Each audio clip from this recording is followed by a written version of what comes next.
उद्धव ठाकरे चुल्लू भर पानी में डूब मरो, राम मंदिरात न जाण्यावरून अमित शहांची टीका, तर नवाज शरीफ कडून केक खाणाऱ्याने हिंदुत्व शिकवू नये, ठाकरेंचा पलटवार।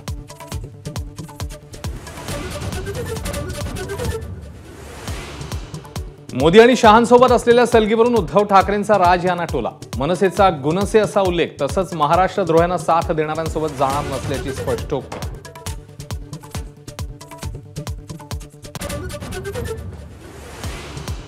मुख्यमंत्री कोण होणार हे संख्याबळ आणि स्ट्राइक रेटवर ठरणार नाही, महायुतीचे नेते निकालानंतर निर्णय घेतील, एबीपी माझाच्या विशेष मुलाखतीत फडणवीसांचं वक्तव्य।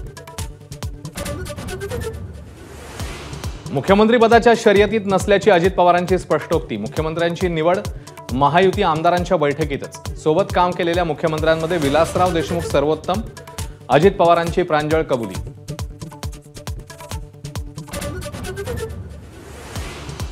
शिवसेनेला भाजपपासून वेगळं करण्यासाठी 2014ला पाठिंब्याचं वक्तव्य, शरद पवारांचा एबीपी माझाच्या विशेष मुलाखतीत गौप्यस्फोट, इतर पवारांकडून षडयंत्राची कबुली, फडणवीसांचा पलटवार।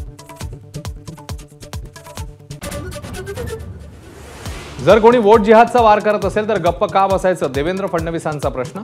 पुण्यामध्ये भाजपला होणारं विशिष्ट समाजाचं मतदान वोट जिहाद नाही का, शरद पवारांचा प्रतिसवाल। लोकसभेला गंमत केली, विधानसभेला केली तर जम्मत होईल, अजित पवारांचा मतदारांना गर्भित इशारा, तर नातवाचा एवढा पुळका का, प्रतिभा काकींना भेटून सवाल विचारणार। जर भावनिक झाला तर बारामतीकरांना वाली राहणार नाही, अजित पवारांचं मतदारांना आवाहन, तर शरद पवारांचं अजित पवारांना प्रत्युत्तर। धोका देऊन भाजप सोबत गेलेल्या वळसे पाटलांचा पराभव करा, शरद पवारांचं मतदारांना आवाहन, तर शरद पवारांना सोडण्याचा निर्णय एकट्याचा नाही, एबीपी माझाच्या मुलाखतीत शरद पवारांविषयी बोलताना वळसे पाटील भाऊक।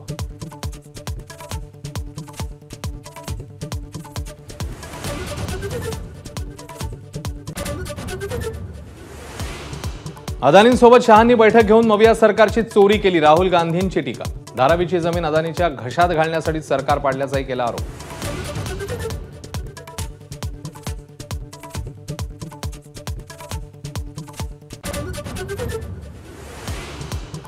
जातनिहाय जनगणना करणार असं एकदा तरी जाहीर करा, प्रियंका गांधींचं पंतप्रधान मोदींना आव्हान, मोदी राहुल गांधींना घाबरल्याचा दावा, राहत्यामध्ये प्रियंका गांधींची जंगी सभा।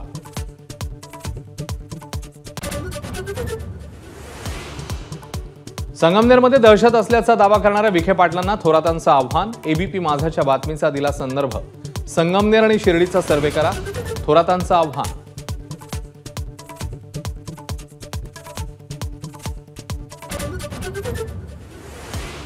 निवडणुकीनंतर राज्यात त्रिशंकू विधानसभेचं प्रकाश आंबेडकरांचं भाकीत, निकालानंतर सत्तेसोबत जाण्याचे संकेत, विकासाचे मुद्दे नसल्यामुळेच भाजप धार्मिक ध्रुवीकरण करत असल्याचा आरोप।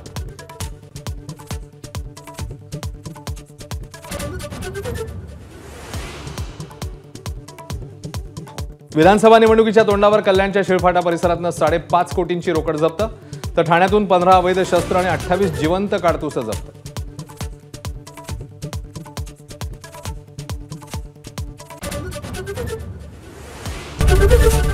एबीपी माझा, उघडा डोळे बघा नीट।